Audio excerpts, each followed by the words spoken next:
my coaching is cheap now. Here is one 3x3 average to simulate some kind of round.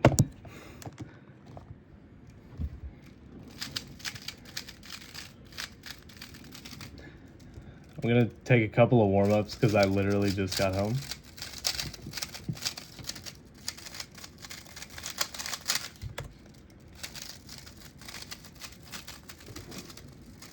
That was one warm-up. I'm gonna take 5.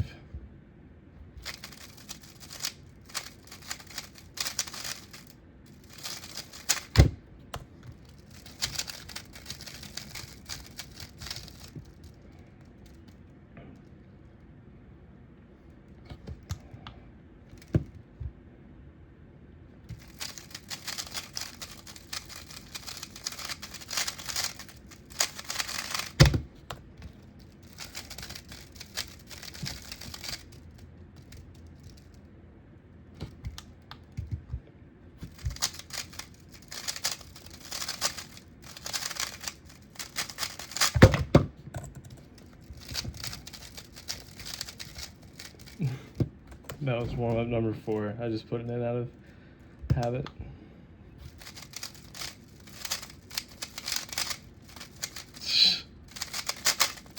Okay, so you get to see a little bit into my insight. Where's my cover? My takeaway from my warm-up just now, which is important to do, and you should do this too, is my turning is not very accurate right now because I'm not warmed up, and you got to be prepared for any kind of situation. So I just turned in my cube to be scrambled, and now I'm just gonna spam moves on this. I have an order that I spam moves in. Sometimes it's an R perm, sometimes it's like a T perm. J perm is one that I often do. It doesn't matter. The reason I do those is because the R perm warms up my RUD moves, and then the J perm is good to just keep doing over and over again. It's very smooth alg, and it also warms up RUF. So I think I interrupted myself.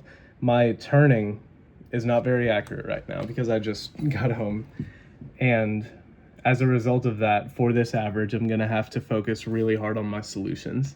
Very similar to what I preached in a video that I uploaded earlier, but yeah, I'm gonna have to stay solution oriented for this average.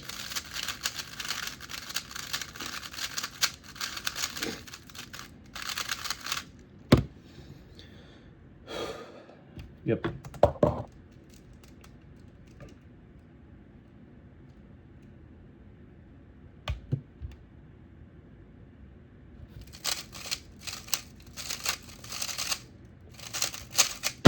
Okay, so that was a really solid solve. It was a decently easy scramble though, so I think I handled it really, really well. There was an easy cross +1 to C and then cross +2 to track. I didn't use all of my inspection there just because I'm at home, which is not good. I should be simulating exactly what I'm gonna do in comp, but I was able to track cross +2, and then 3 and 4 were really, really easy. I was able to just go into them, and then I got a really nice ZVLO. It's where you take out a corner with RDR prime, and then U2 undo that, and then you just solve it like an F2L pair. That was the ZV that I got. All right, now it's time for solve number 2.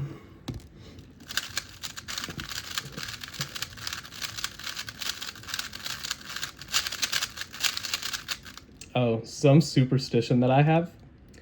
If I am warming up with a cube with a logo on it, it has to be like this. Like it has to be oriented from white and green, like WCA orientation.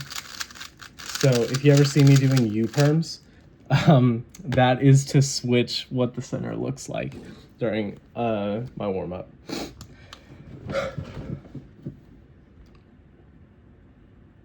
Yep.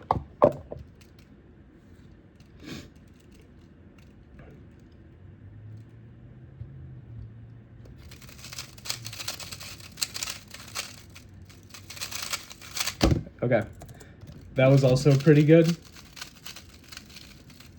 I had a little bit of a fumble on the ZBLL. It was a nice one though.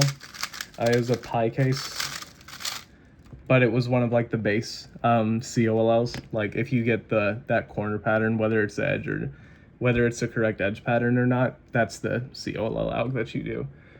Other than that, I think I was able to see two. Yeah, I was able to see two pairs. However, there was this is the other thing that I remember. There was a pair that was made by itself, or by my Cross+1 solution that I didn't see. And when that happens, the best thing to do is go with what you planned, but that solved pair is going to be really easy to track when you're doing your pair solution that you've already inspected. So far I have a counting 515. Let's keep that going.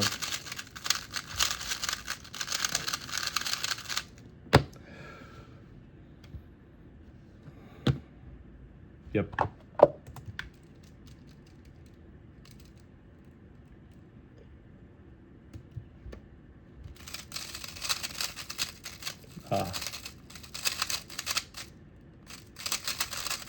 Okay, that was pretty bad.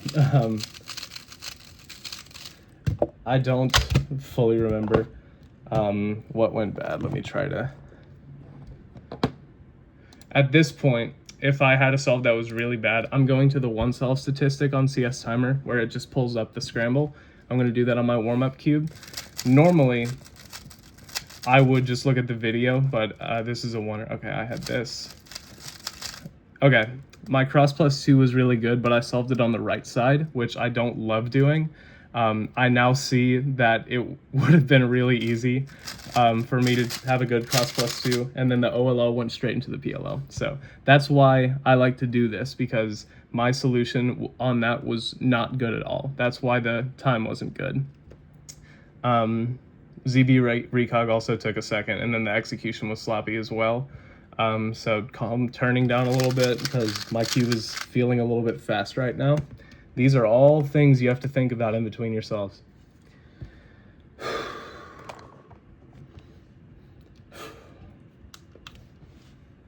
Yep.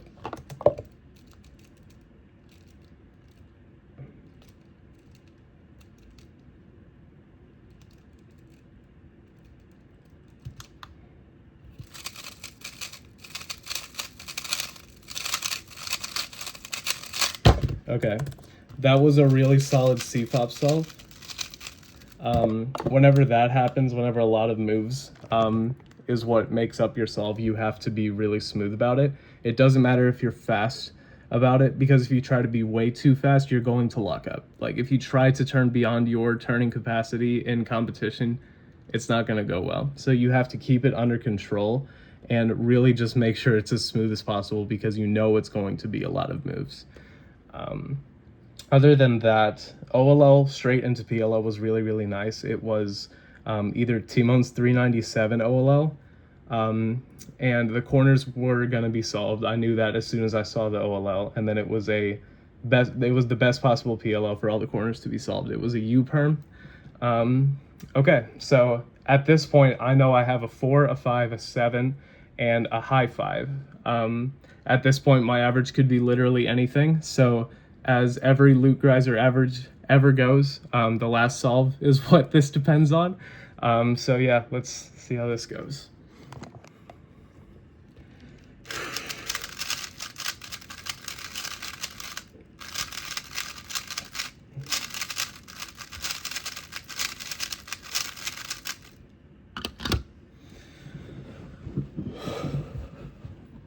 Ready.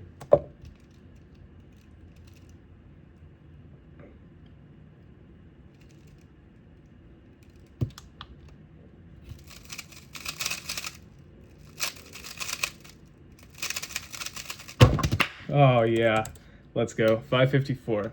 So that is by no means an amazing average for me, but considering the circumstances, that felt really good to get. I had done literally the 5 solves that you watched me warm up with worthy 5 solves that I did before this average. Besides that, I was folding laundry, and then I was like, oh no, I have to film my video. So this is what you get, a little snippet into my mind during a competition simulation average. I think 554 would put me on podium for NAC, and that's always the goal whenever I'm doing a comp sim. Nothing much else to say. See you tomorrow.